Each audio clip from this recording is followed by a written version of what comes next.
Hello friends, welcome to Creative Medicine.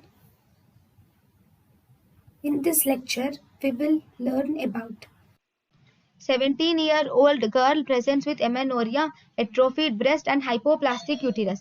Amenorrhea, atrophied breast and hypoplastic uterus, it is Turner's syndrome.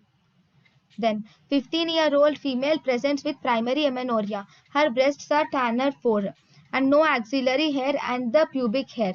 What is the most likely diagnosis? With breast Tanner 4 almost adult size, no axillary and no pubic hair. Always remember axillary and pubic hair are by androgens. So here there is defect in the androgens. If there is defect in the androgens, that means testosterone there might be defect in the receptors of testosterone. So this is actually testicular feminizing syndrome, where the testosterone receptors will be defective. As a result, the testosterone will not act on the patient, so there will be no axillary and no pubic hair.